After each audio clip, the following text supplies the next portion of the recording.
Hi, I'm Amber, trainer here at Seattle Athletic Club.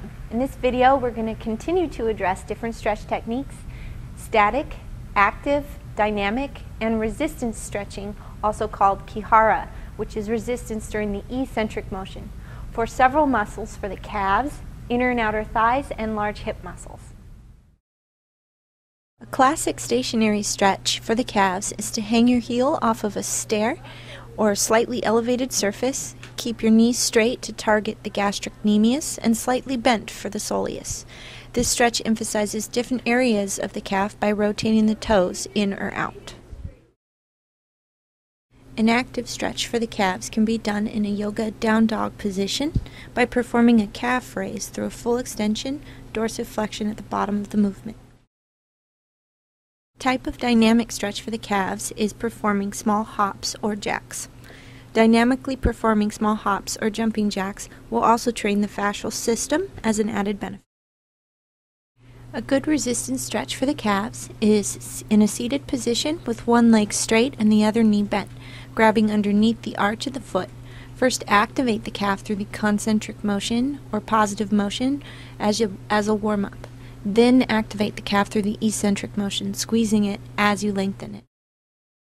An easy static stretch that can be done for the inner and outer thighs is the butterfly stretch. This stretch is safer for the knees and can be done with your back against a wall if the hips are too tight and prevent you from getting in the right position. This stretch can be done to actively stretch the inner and outer thighs by lunging from side to side, shifting all of your weight onto the opposite leg and keeping the stretched leg straight. Leave the knee slightly bent to prevent discomfort. Lateral leg swings are a great dynamic stretch for the inner and outer thighs. Make sure to keep the torso erect, core tight, and hips forward and level. To resistance stretch the inner thighs, lie supine on the floor, grabbing the inner thigh, and with a straight leg, first squeeze the muscle in the concentric motion as the legs move in, and then during the eccentric motion as the legs go out. A static stretch that can be done for the posterior hip muscles is a glute stretch. This can be done by crossing one ankle over the top of the opposite thigh and sitting into it. A walking knee tuck is a great active stretch for the glutes. Make sure to keep your torso erect and chest open. Forward and back leg swings can be done to dynamically stretch the glutes as well as other large leg muscles.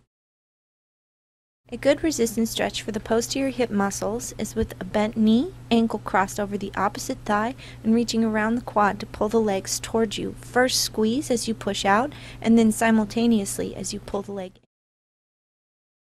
An additional resistance stretch for the hips can be done by crossing one ankle over the top of the opposite thigh and twist, dropping the knee toward the ground.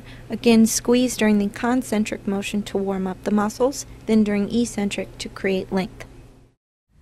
There are additional stretches that can be done with a fitness professional, including assisted stretching and PNF, proprioceptive neuromuscular facilitation. If you would like additional stretches for the muscles we covered, please contact me.